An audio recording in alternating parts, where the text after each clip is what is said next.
Hello नमस्कार दोस्तों। मैं सचिन पाल स्वागत करता हूं आपके अपने प्लेटफॉर्म नॉलेज की स्टोन पर। उम्मीद करता हूं कि आप सभी स्वस्थ होंगे और अच्छे होंगे और आपकी तैयारी भी बढ़िया चल रही होगी। देखो, आज की जो ये वीडियो है बहुत ज़्यादा इम्पोर्टेंट है आपके लिए, क्योंकि इसमें मैं बात करने वाला हूं जो यूपीएसआई की जो हमारी भर्ती आई है। ठीक, तो उसमें मैथ्स की फुल स्ट्रेटजी, मतलब मैथ को हमें किस तरीके से पढ़ना है जिससे कि पूरा का पूरा स्कोर कर सके मैथ में हम। और ज्यादातर बच्चों का वीक पॉइंट मैथ ही रहता है। ठीक है, तो इसमें हम बात करेंगे कि हमें 40 में से 40 कैसे लेके आने हैं। हालांकि इसमें पूरे मैथ के तो 40 क्वेश्चन नहीं आते, ठीक, कुछ रीजनिंग के पूछे जाते हैं। तो सारी चीज देखेंगे हम क्या कैसे करना है। ठीक है, तो पहले तो अगर मैं बात करूं, देखो फॉर्म फिलअप जल्दी से जल्दी कर देना, क्योंकि अभी फॉर्म फिलअप किए जा रहे हैं। तो लास्ट डेट का तो इंतजार नहीं करना है, क्योंकि लास्ट डेट तक तो सर्वर वगैरह क्रैश हो जाते हैं, तो वेबसाइट भी बिजी चल जाती है, तो बहुत ज्यादा दिक्कत आती है। तो जितना जल्दी हो सके फॉर्म फिलअप कर दो। देखो, बहुत बढ़िया वैकेंसी है। ठीक, मतलब इससे बढ़िया क्या हो सकती है। आप सीधा यूपी के अंदर दरोगा बनोगे। ठीक, सीधे कंधे पर 2 स्टार मिलेंगे और बहुत ही वैल्यूएबल यानी रेपुटेबल जॉब होती है यूपीएसआई की। तो मौका बिल्कुल भी नहीं छोड़ना है। ठीक है, पूरी जी जान लगा देनी है। अब इससे बड़ा मोटिवेशन आपको क्या चाहिए। अब भर्ती आ चुकी है, बस आप तैयारी में जुट जाओ। ठीक है, और इस बार एक तो पद आपको लेकर ही जाना है। देखो, अगर मैं थोड़ा सा बात करूं, पहले हम बात कर लेते हैं इसके एग्जाम पैटर्न के बारे में, मतलब ओवरव्यू ले लेते हैं एग्जाम में क्या क्या आता है, कितने क्वेश्चन का कितना वेटेज होता है। ठीक है, हालांकि ये जो प्रॉपर वीडियो है ये है मैथ के ऊपर, यानी मैथ की स्ट्रेटेजी के बारे में बात करेंगे। लेकिन अगर मैं ओवरव्यू की बात करूं, देखो आपको हालांकि ये चीज पता ही होंगी कि 40-40 क्वेश्चन का वेटेज होता है, यानी 40 क्वेश्चन हिंदी के आएंगे, 40 रीजनिंग के, 40 मैथ के, 40 जीके के। तो सबका बराबर वेटेज है। ठीक, अब वो भी 100 नंबर के, मतलब कह सकते हैं 400 नंबर का हमारा पेपर होता है और 160 क्वेश्चन पूछे जाते हैं। और हमें टाइम जो मिलता है वो 120 मिनट मिलता है। ठीक है, ऑफलाइन पेपर होता है, नेगेटिव मार्किंग नहीं होती। और मैं एक बात और बताऊं, जैसे टाइम 120 मिनट है, मतलब 2 घंटे, ये ज्यादा टाइम नहीं है। तो इसलिए आपको मतलब मैथ में स्पीड भी मेंटेन करनी है, मतलब स्पीड आपको बहुत अच्छी करनी है, क्योंकि 120 मिनट ज्यादा नहीं होते यार। ऑफलाइन पेपर है, यानी कि ओएमआर सीट पे वाला, जो ओएमआर सीट में जो गोले भरने होते हैं वो वाला ये पेपर है। तो गोले फिलअप करने में ही मतलब 160 जैसे क्वेश्चन है, तो गोले को आप फिलअप करोगे तो 20 मिनट तो आपके इसमें ही चले जाएंगे। मतलब कह सकते हो आपके पास सिर्फ 100 ही मिनट है पेपर को सोल्व करने में। इस बात का ध्यान रखना। ठीक है, तो इसलिए आपको मैथ और रीजनिंग जो सब्जेक्ट हैं दो, इनमें आपको स्पीड भी लेकर आनी है।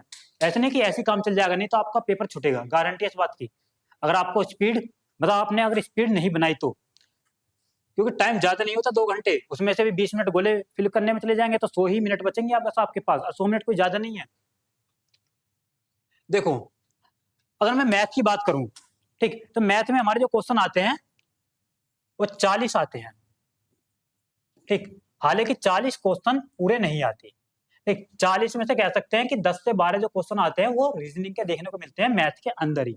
अभी मैं बताऊंगा भी कि कौन कौन से टॉपिक के जो रीजनिंग के क्वेश्चन है जो मैथ के अंदर पूछते हैं, उसे भी मैं बताऊंगा भी। और जो बाकी के यानी 28 से 30 क्वेश्चन जो होते हैं, यही होते हैं प्योर मैथ के क्वेश्चन। ठीक, और ये जो होते हैं रीजनिंग के होते हैं। तो कह सकते हैं रीजनिंग का वेटेज इसमें अच्छा खासा है, क्योंकि 40 क्वेश्चन तो आएंगे रीजनिंग के, और 10 से 12 क्वेश्चन मैथ के अंदर पूछ लेगा, तो लगभग 50 के आसपास तो रीजनिंग का ही वेटेज है। ठीक, और मैथ के वेटेज की बात करूं तो 30 के आसपास है, बस 30 क्वेश्चन आएंगे मैथ के, प्योर मैथ के। मैं जो बात कर रहा हूँ 2021 का जो पेपर हुआ था यूपीएसआई का, उसके आधार पर मैं बात कर रहा हूँ। ठीक है, वो पेपर मैंने पूरा एनालिसिस किया है, और इससे पहले मैंने मैथ के प्रीवियस ईयर के पेपर करवाए भी हैं, 2 सेट करवाए थे। ठीक है, जिससे कि आपको पता पड़ जाए कि मैथ का किस तरीके का पेपर आता है, कितना टफ रहता है, क्या उसका लेवल रहता है। ठीक है, तो आप उन्हें भी जाकर देख लेना एक बार, तो आपको वहां से भी पता चलेगा, एक ओवरव्यू मिल जाएगा कि मैथ किस लेवल का आता है। अगर मैं बात करूं, देखो 2021 में हुआ था, इससे पहले एग्जाम 2021 से पहले हुआ था 2017 में।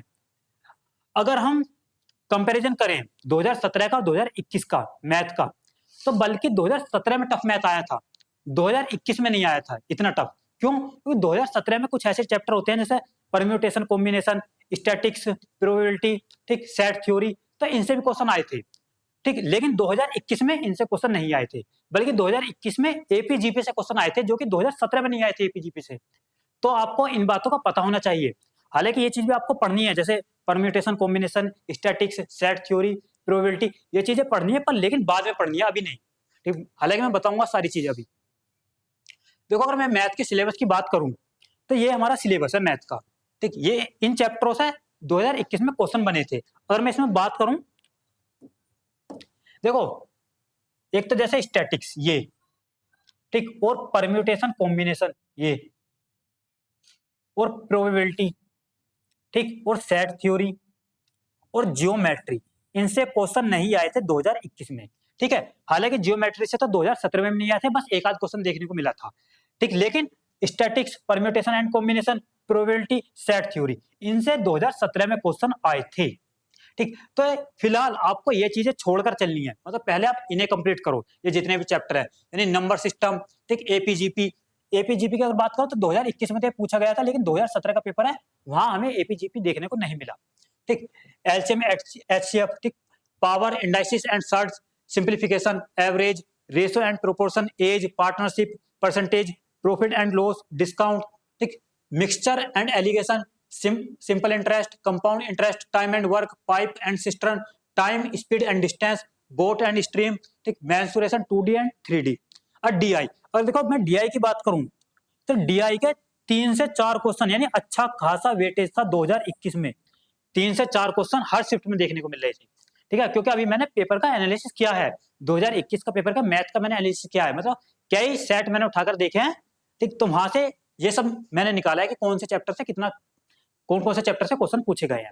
और मैंने 2017 के बता दिया आपको कि ये चीजें पूछी गई हैं, तो ये चीजें आपको अभी नहीं करनी फिलहाल। अगर आपका ये सिलेबस कंप्लीट हो जाए, अगर आपके पास टाइम है, तो आप इन्हें करना, अन्यथा रहने देना।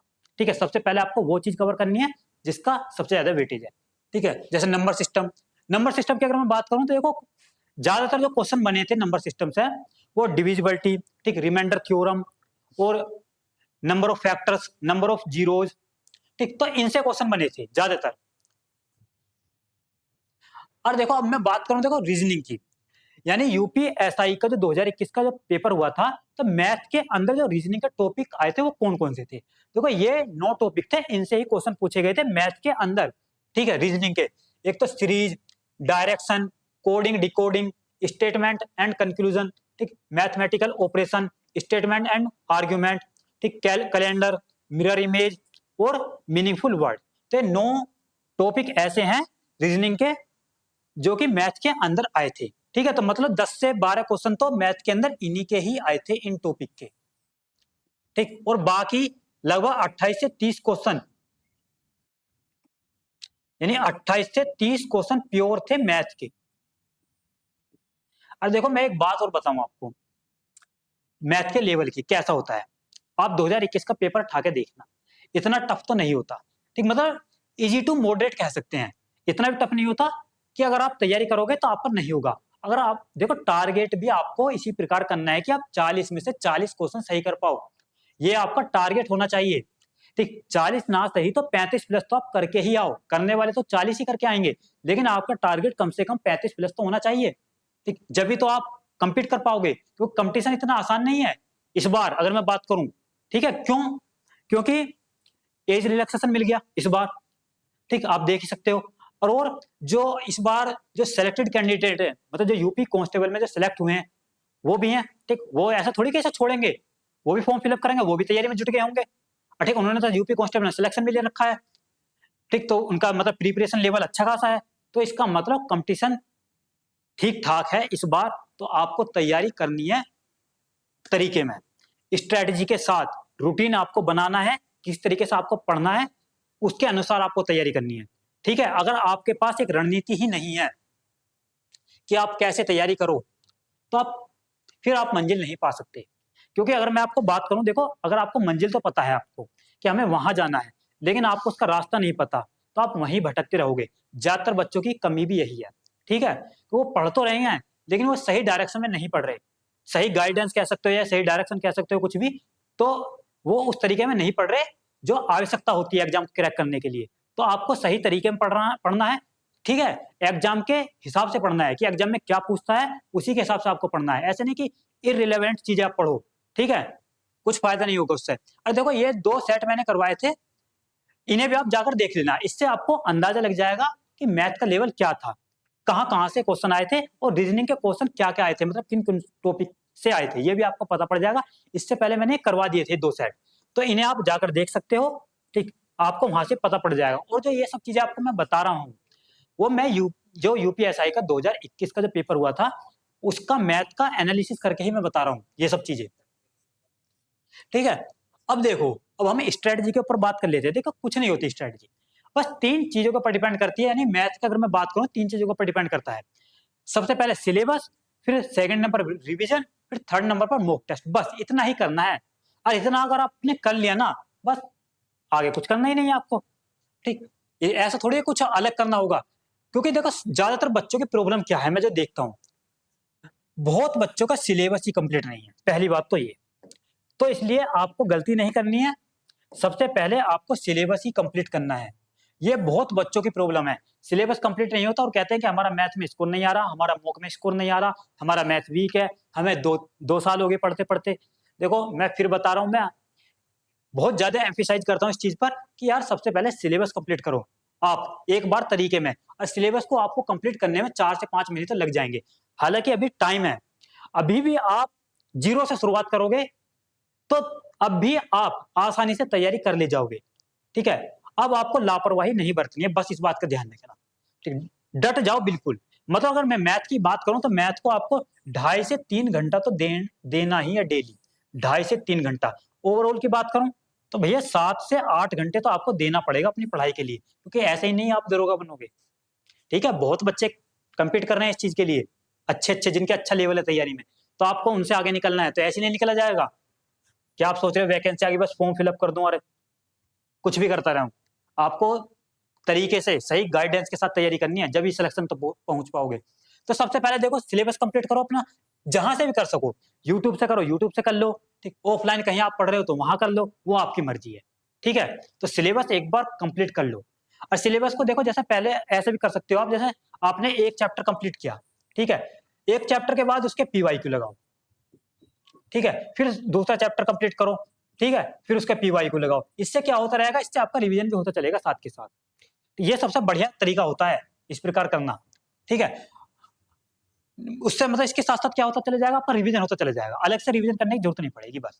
और देखो, वो आपकी मर्जी है कि आप नोट किस तरीके से बनाते हैं नोट्स। ठीक है, नोट्स भी आपको बनाने हैं। अगर देखो मैं बात करूं मॉक टेस्ट की, अगर आपने एक बार सिलेबस कर लिया, सिलेबस के साथ आप रिवीजन कर सकते हो, वो आपकी मर्जी है। या आप एक बार सिलेबस कंप्लीट करके उसके बाद रिवीजन कर सकते हो, वो आपकी मर्जी है। आप जैसा अच्छा लगे ऐसा करो। ठीक है, मेरा मानना यही है कि जैसे एक चैप्टर आपका कंप्लीट हो, साथ के साथ रिवीजन करते चलो, यानी कि उसके पीवाईक्यू लगा लो बस। ठीक है, पीवाईक्यू लगाते चलो साथ के साथ, तो आपका रिवीजन भी होता चला जाएगा, कुछ अलग से नहीं करना पड़ेगा। अगर मैं मॉक टेस्ट की बात करूं, मॉक टेस्ट आपको कब देना है, जब आपका सिलेबस 60% 60% से प्लस हो जाए। ठीक है, यानी 60 से 70% हो जाए आपका सिलेबस, जब आपको मॉक स्टार्ट करना है। ऐसे नहीं कि आप अभी से स्टार्ट कर दो। अगर आपका सिलेबस हुआ पड़ा है पहले से ही, ठीक, कंप्लीट हो चुका है, तो आप अभी से ही मॉक दे सकते हैं, अन्यथा मत देना। ठीक है, नहीं तो आपका कॉन्फिडेंस लेवल खत्म हो जाएगा बिल्कुल, क्योंकि आपके मॉक में नंबर ही नहीं आएंगे। तो सबसे पहले ध्यान रखना है कि जब तक आपका 60% सिलेबस नहीं हो जाए, तो मॉक को आपको हाथ में नहीं लगाना है। ठीक, मॉक जब स्टार्ट करना है जब 60% सिलेबस हो जाए। और मॉक देने का फिर जैसा 60% सिलेबस हो गया तो मॉक आप स्टार्ट कर दोगे। फिर जब मॉक आपने स्टार्ट कर दिया, तो आप मॉक का सही तरीके से एनालिसिस भी करना है, जो कि बहुत ज्यादा इंपॉर्टेंट होता है। ज्यादातर बच्चे यही कमी करते हैं, वो मॉक तो देते रहते हैं, एनालिसिस नहीं करते, और फिर कहते हैं कि हमारा मॉक में स्कोर नहीं बढ़ रहा। तो बढ़ेगा भी कैसे? एनालिसिस करना है प्रॉपर तरीके से कि मेरी कमी कहाँ है, कौन सा पोर्शन मेरा वीक है, और उस पर आपको फिर काम करना है। इस तरीके से आपको मॉक देने हैं। जब बढ़ता है मॉक में स्कोर, ऐसे नहीं बढ़ जाता। मॉक देने का मतलब भी यही होता है कि आप अपनी कमी को पहचान पाओ और उस पर फिर काम कर सको। ठीक है, तो ये तीनों चीज आपको करनी पड़ेंगी और आपका मैथ अच्छा खासा लेवल का पहुंच जाएगा, जो कि जो अच्छे स्टूडेंट होते हैं पढ़ने में उनका होता है, वही लेवल आपका पहुंच जाएगा। आपने ये तरीका मेरा मान लिया तो ठीक है, अपना कर देखना एक बार बस। ठीक है, और देखो, आप सेक्शनल मॉक भी दे सकते हैं। ऐसा नहीं कि जैसे सेक्शनल या चैप्टर वाइज, मतलब अगर आपको अभी से मॉक देना है, ठीक, मतलब आपका सिलेबस भी कंप्लीट नहीं हुआ लेकिन आपको मॉक देते चलना है, तो आप चैप्टर वाइज भी मॉक देते चल सकते हैं। जैसे आप एक चैप्टर खत्म करा अपना, उसका मॉक दे लो, फिर सेकंड खत्म करा, उसके मॉक देते चलो, इस प्रकार भी कर सकते हैं। जब आपका 60 से 70% हो जाए सिलेबस, फिर सेक्शनल देना चालू कर देना, यानी मैथ का। ठीक, मैथ और रीजनिंग का। जैसे अभी पूरा मॉक देने की तो जरूरत नहीं है, मैं सच बताऊं, नहीं फुल मॉक मत देना अभी। फिलहाल फिलहाल आपको जो फोकस करना है वो मैथ और रीजनिंग पर ही फोकस करना है, ठीक है। रीजनिंग का भी मतलब आपको कुछ टॉपिक होते हैं, उन्हें एक बार आप सीख लो अच्छे तरीके से, उसके बाद कुछ नहीं करना, सिर्फ प्रैक्टिस करनी है, प्रैक्टिस करनी है और सीधे मॉक देते चलते जाओ बस। रीजनिंग का तो और कुछ नहीं करना होता। मैथ में ये है जैसे जैसे सीखते चले जाओ ऐसे ऐसे आप मॉक देते चले जाओ, ठीक है। मैंने आपको बता दिया किस प्रकार मॉक देने हैं, कब देने हैं। और जब आपका ओवरऑल सिलेबस 60 से 70% हो जाए, यानी कि आप जीके भी कंप्लीट कर लो, 60 से 70% हिंदी भी कंप्लीट कर लो, फिर आप फुल मॉक देना स्टार्ट कर सकते हैं। अभी मत देना फुल मॉक। फुल मॉक का एक लेवल होता है कि इस लेवल पर पहुंचने के बाद आप फुल मॉक स्टार्ट करोगे, नहीं तो आप फिर कहोगे कि मेरा तो स्कोर ही नहीं आ रहा। देखो मैथ की अगर मैं खास बात बताऊं, कैलकुलेशन में डिपेंड करती है एग्जाम में, ठीक। अगर आपकी कैलकुलेशन स्पीड अच्छी नहीं है तो तब भी आप पर सवाल नहीं हो पाएंगे। तो इस बात का ध्यान रखना, कैलकुलेशन भी आप पर आनी चाहिए, आप जल्दी से जल्दी जिससे कि सवाल सोल्व करो। और उसके लिए क्या जरूरी होती है, ये सब चीजें जरूरी होती हैं, यानी स्क्वायर आप पर आने चाहिए, ठीक है। इनके ट्रिक भी ट्रिक से भी जो निकालते हैं स्क्वायर वो भी आने चाहिए। क्यूब आपको पता होने चाहिए, यानी स्क्वायर की बात करूं तो 1 से 30 तक तो आने ही चाहिए, क्यूब 1 से 25 तक तो आने ही चाहिए, टेबल की बात करूं तो 1 से 30 तक आने ही चाहिए। और यूनिट डिजिट ये आपको निकालनी आनी चाहिए, डिजिटल सम ये भी आप पर आना चाहिए निकालना, लॉन्ग डिवीजन ये भी आप पर आना चाहिए निकालना। लॉन्ग डिवीजन कहते हैं जैसे इस प्रकार की कोई वैल्यू आ गई, ठीक, और ये डिवाइड करना आपको 57 से, ये है लॉन्ग डिवीजन। तो आप जल्दी से कैसे सोल्व करोगे, तो वो ये जल्दी से कैसे सोल्व करोगे, ये सब चीजें आप पर आनी चाहिए। और देखो परसेंटेज टू फ्रैक्शन और फ्रैक्शन टू परसेंटेज, इनका कन्वर्जन भी आप पर आना चाहिए। तो कुछ चीजें होती हैं कैलकुलेशन की जो आपको स्पीड बढ़ा देती हैं, तो ये सब चीजें आनी चाहिए, क्योंकि डिपेंड करता है मैथ में, ठीक। जैसा एग्जाम में आप बैठोगे, अगर आपकी कैलकुलेशन स्पीड अच्छी नहीं है तब भी आपका पेपर बिगड़ेगा। तो साथ के साथ आपको कैलकुलेशन पे ध्यान देना है बस। अब देखो अगर मैं कंपटीशन की बात करूं तो देखो इस बार कंपटीशन अच्छा खासा है, क्योंकि एज रिलैक्सेशन मिला है बहुत बच्चों को, तो वो भी एंटर करेंगे। और जो यूपी कांस्टेबल में सिलेक्टेड स्टूडेंट है वो भी एंटर करेंगे इसमें, और जो सीजीएल वाले बच्चे हैं वो भी एंटर करेंगे।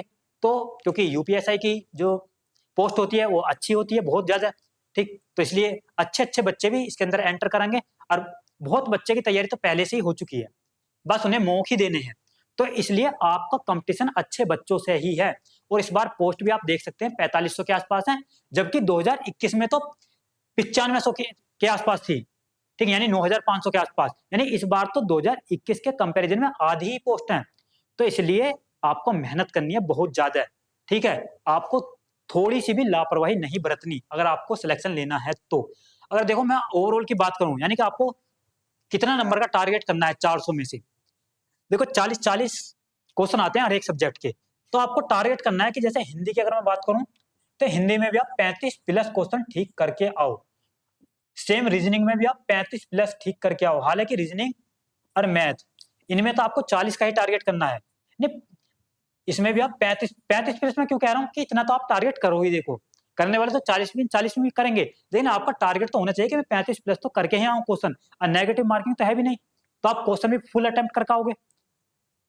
अगर मैं बात करूं देखो जीके की, इसमें आप नहीं कर सकते फुल अटेम्प्ट वो सारे क्वेश्चन सही, तो इसलिए आपका इसमें अगर 40 में से अगर 20+ भी ठीक हो गया, यानी आधे भी, तो मैं जब भी आपके अच्छे मानूंगा, 20+ भी आप कर पाओ, हालांकि 25 के समथिंग तो करना ही। इस अगर इतना भी आप कर लेते हो तो आपके अप्रोक्स वो 320 नंबर के आसपास बन जाएंगे, ठीक है। यही टारगेट आपको लेके चलना है, क्योंकि जब भी आप सिलेक्शन ले पाओगे। क्योंकि अगर मैं लास्ट ईयर के कट ऑफ की बात करूं ना 2021 के एसआई के पेपर की, तो यूआर की जो कट ऑफ गई थी वो 316 नंबर के आसपास गई थी, हालांकि मुझे थोड़ा डाउट है शायद यही है 316 के आसपास ही थी। अगर मैं ओबीसी की बात करूं तो 305 नंबर के आसपास गई थी। तो इस बार आपको 320 तो टारगेट करना ही है, इससे कम नहीं करना अगर आप यूआर और ओबीसी से बिलोंग करते हैं। तो अगर आप एससी एसटी से बिलोंग करते हैं तो आप 300 नंबर भी टारगेट करोगे बहुत है, ठीक है। क्योंकि देखो कट ऑफ जो है आपको दिख रही होगी 400 में से, यानी 400 में से आप देख रहे हो कि 316 तो बहुत ज्यादा है, लेकिन इस बात का भी ध्यान रखना नेगेटिव मार्किंग इसमें नहीं है, ठीक है। अगर नेगेटिव मार्किंग इसमें होती ना, यही कट ऑफ जैसे 316 है, तो ये लगभग 300 से नीचे ही जाती है कट ऑफ, 300 से माइनस ही रहती है अगर नेगेटिव मार्किंग होती तो, ठीक है। तो इस बात का भी फर्क पड़ता है कि यहाँ नेगेटिव मार्किंग नहीं है, तो इसलिए कट ऑफ भी ज़्यादा दिखती है। तो बस यही था, आपको मैंने सारी चीज़ें बता दी, आपको किस तरीके से तैयारी करनी है। ठीक है, देखो मैं फिर बता रहा हूँ आपको, तैयारी करनी है आपको जी जान से, कहीं भी लापरवाही नहीं बरतनी है। अब वैकेंसी आपके सामने है, नोटिफिकेशन आ चुका है, फॉर्म फिलअप भी आप कर चुके होंगे, तो आप बस तैयारी में जुट जाओ, आपको कुछ और नहीं देखना है। अगर एक बार नौकरी लग गई, देखो सीधे कंधे पर 2 स्टार मिलेंगे, इससे बड़ी क्या बात होगी, मतलब सीधे आप दरोगा की पोस्ट पर जाओगे। और देखो दरोगा के मतलब अगर आप एसआई की रैंक पर जाते हैं ना, तो प्रमोशन से आप कहाँ से कहाँ तक पहुंच सकते हैं, मतलब डीसीपी रैंक तक आप आसानी से जा सकते हैं, डीसीपी रैंक तक। तो इससे बढ़िया जॉब क्या होगी, वो भी यूपी के अंदर, मतलब एक अलग ही लेवल है यूपीएसआई का। तो ठीक, भोकाल वाली जॉब होती है। तो बताना वीडियो कैसी लगी, बस आपको सही डायरेक्शन में, सही गाइडेंस में, सही तरीके में, सही स्ट्रेटजी के साथ तैयारी करनी है, और ऐसी सिलेक्शन होता है। अगर आपको नहीं तरीका पता, नहीं आपके पास गाइडेंस भी नहीं है, आपको कुछ पता भी नहीं है, तो आप ऐसे ही मतलब कुछ भी पढ़ते रहोगे, कुछ भी नहीं पढ़ना। ठीक, जो एग्जाम में आता है उसके मतलब मद्देनजर, उसके देखते हुए आपको पढ़ना है ये सब चीजें। ठीक है, तो बताना वीडियो कैसी लगी, मिलते हैं नेक्स्ट वीडियो में। और देखो इससे पहले जो मैंने 2 सेट करवाए थे प्रीवियस ईयर मैथ के, उन्हें भी आप देख लेना, वहां से भी आपको पता पड़ जाएगा कि मैथ का लेवल क्या रहता है। ठीक है, तो मिलते हैं नेक्स्ट वीडियो में। थैंक यू दोस्तों।